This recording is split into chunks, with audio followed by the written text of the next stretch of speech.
জীবন এত সহজ নয়।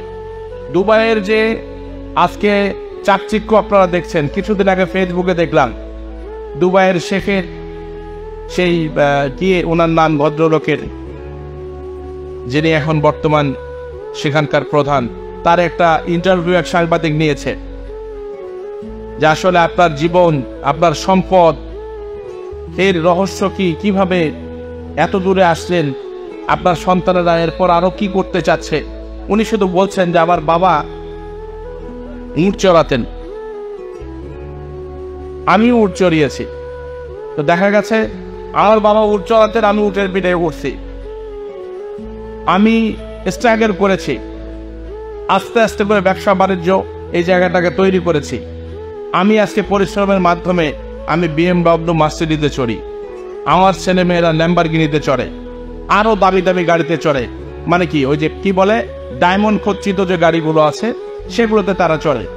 তো দেখা গেছে আমার বাবা স্ট্রাগল করেছে, আমি করেছি, একটা পর্যায়ে আসছি। কিন্তু আমার সন্তান, তার সন্তানেরা আবার গিয়ে পুনরায় দেখা যাবে একটা সময় গিয়ে আবার উট চড়াচ্ছেন। তখন কিন্তু হতবাক হয়ে গেছেন সেই সাংবাদিক, বলেছেন কেন এমন হবে। তখন উনি একটা কথাই বলেছেন যে খুব কঠিন পরিস্থিতি মানুষকে অনেক স্ট্রং ভাবে তৈরি করে, এবং বাংলাদেশ শুধু নয়, পৃথিবীর যত চরম শিখরে মানুষগুলো গেছে তারা কিন্তু খুব কঠিন পরিস্থিতির শিকার হয়ে অনেক স্ট্রাগল করে কারো বাড়িতে লজিং থেকেছে, খেয়ে না খেয়ে কিন্তু তারা কিন্তু বড় বড় পর্যায়ে গেছে। আজকে বিশেষ করে যেহেতু স্টুডেন্টদের মিলন মেলা, আমরা প্রত্যাশা করি এই নর্থ বেঙ্গল থেকে যারা বিশেষ কোনো জায়গাতে চাকরি পায়, অবস্থান হয়, নর্থ বেঙ্গলের কথা কিন্তু তারা ভুলে যায়। অথচ দক্ষিণ অঞ্চলের মানুষের কিন্তু ইউনিটি, তাদের একতা, তাদের সহযোগিতা এত ব্যাপক। আমরা কখনো পরিচয় যদি দেই অমুক এসপি, অমুক ডিসি, অমুক সচিব, আমার চাচা হয়, কিরকম চাচা পায় গ্রাম সম্পর্কে গেলে কোনো রকম একটা চা না খায় তাড়াতাড়ি বিদায় করে, মনে হয় গ্রামের মানুষ আসছে, একটা বিরক্তিকর অবস্থা। অথচ দক্ষিণ অঞ্চলের কোনো মানুষ, উচ্চ পদস্থ কোনো মানুষ, একটা ছেলে একটা চাকরির জন্য গেছে, ওর যেখানে যেখানে কানেক্টিভিটি আছে সেখানে তদবির করে কিন্তু তাকে একটা চাকরি হোক, কোনো একটা জায়গা হোক, কাজের মধ্যে কিন্তু এয়া করে দেওয়া হয়। অথচ আমি বুঝি না, আমার এলাকার মানুষ আমরা পরিচয় দিতে কার্পণ্য করি, মনে হয় যে একটা মানে কি একটা উটকুচ হবে না, কীর্তন্য বা গ্রাম থেকে এদমন, এইরকম একটা পরিস্থিতি। এমনটা করা যাবে না।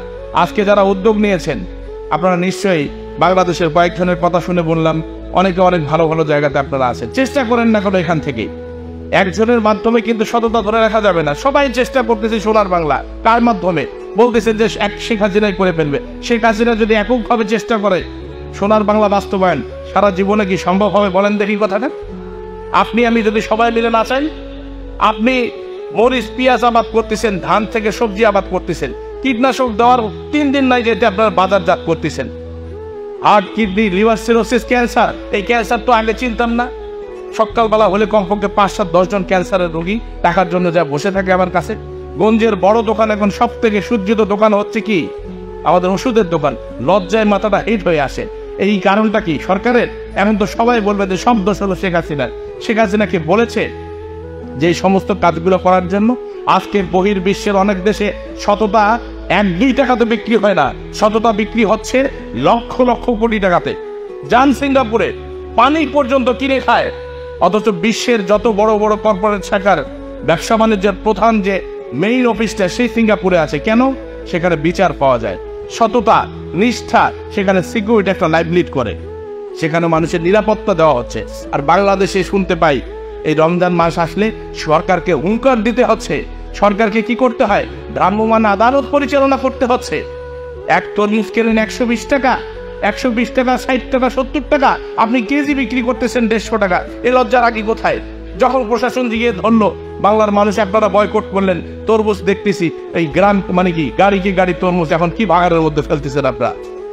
একটা না, এই যে কিছুদিন আগে কি ডেঙ্গু জ্বরের প্রকোপ আবার তো আসতেছে, সেই সময়টা 70 টাকা, 50 টাকায় কেনেন, 44 টাকায় কেনেন, 150 টাকা, 200 টাকা, 250 টাকায় ট্যাপ নিয়ে যান।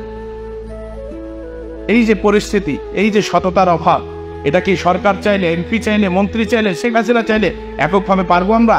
এই দেশটা কি শুধুমাত্র আওয়ামী লীগ সরকারের, এমপি মন্ত্রী, শেখ হাসিনা প্রধানমন্ত্রীর? বলেন, এ দেশটা তো আমাদের সকলের দেশ। এই দেশটাকে কবে ভালোবাসবেন আপনারা সবাই? এই দেশটাকে কখন বলবেন যে এই শুধু বিরাটনগর না, এই বাংলাদেশটা আমাদের? এই বাংলাদেশের চারপাশে আমি যাই কিছু করছি, আমার আগে পরিবারের কথাটা যেমন চিন্তা করি, আমি যেন মানুষের কথাটাও সেভাবে চিন্তা করি। এই কথাগুলো এই কারণে বলছি, নতুন করে জাগ্রত হবার সময় এসেছে। নিজের অবস্থান থেকে যতটুকু করব, খুব বেশি প্রয়োজন আমাদের সততা, খুব বেশি প্রয়োজন। মঞ্চে দাঁড়িয়ে বক্তৃতা করে মুখে ফ্যাতনা তুলে ফেলছি, রাতের অন্ধকারে টাকা না হলে চাকরি পাওয়া যাবে না। মহা মুশকিল ঘটনা। একটা পিয়নের চাকরি 10 লাখ 12 লাখ টাকা।